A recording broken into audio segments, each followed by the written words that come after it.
Esistono ancora oggi dei punti fermi nella comunicazione delle aziende, che sono sicuramente i mezzi soprattutto per alcune aziende, i mezzi di largo consumo, ma sempre di più il modo di esprimersi e i contenuti che vanno dati diventano importanti. Quindi quando si dice fare più con meno non vuole dire appunto una riduzione, ma vuole dire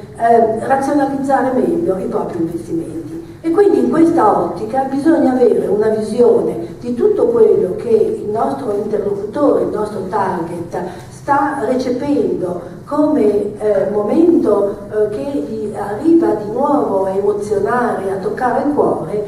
in una maniera magari diversa. Uno per esempio dei temi che sempre data la platea mi fa piacere rivolgere è quello della capacità da parte di tutti gli interlocutori che sono all'intorno della comunicazione di integrarsi, di meglio razionalizzare quello che stanno facendo. Guardate, sembra una cosa banale, ma noi ci siamo accorti all'interno di UPA è l'associazione che raggruppa le aziende che investono in pubblicità, tendenzialmente 500 aziende molto grosse, perché queste 500 su 17.000 in Italia che investono anche poco, ma che investono, rappresentano però, quindi 500 su 17.000 sono 0, non so quanto per cento, ma rappresentano l'80% dell'investimento pubblicitario, quindi quelle diciamo più strutturate. Ebbene, nonostante questo, ci siamo per esempio resi conto proprio recentemente, e questa è la strada nuova che stiamo facendo,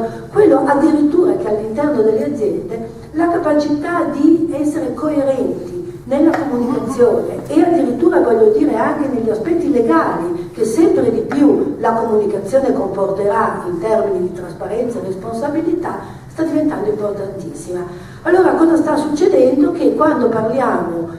e facciamo un dibattito interno all'UPA sul branded content, ma questo vale poi anche per la pubblicità, vale per la sponsorizzazione, vale per tutta una serie per il product placement, convochiamo tutte le parti in causa all'interno dell'azienda. Il legale, lo metto per primo perché sta diventando importantissimo, pensate a tutta la parte contrattualistica che può vanificare un'operazione magari prestigiosa, ma che per motivi legali ha avuto dei contratti sbagliati, il media, che è un altro elemento importantissimo all'interno della comunicazione delle aziende, e il marketing, perché qualche volta queste tre parti non solo non si parlano, ma viaggiano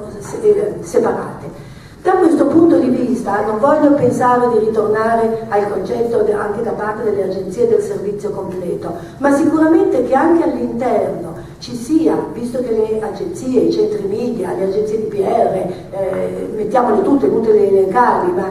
non sto dando un dato limitato, ma anzi voglio ampliarlo il più possibile, devono riuscire a integrarsi essendo dei partner fondamentali. Voglio arrivare a dire che addirittura i mezzi dovrebbero cominciare, e qualcuno lo sta facendo, soprattutto chi ha una visione più multimediale sull'aspetto della comunicazione, arrivare con dei progetti, non più con degli spazi e basta, ma dei progetti di comunicazione. Ecco, credo che l'ottimizzazione, che è un termine che abbiamo sempre usato più nella pubblicità classica che non nella sua interezza di comunicazione, debba diventare un po' un elemento portante dei prossimi anni. Ottimizzare uguale fare più con meno e, ripeto, ottenere più. Crediamo che chi è destinatario della comunicazione debba continuare ad avere da parte del brand valore, informazione ed emozione. Credo che con questi tre elementi si possa continuare a comunicare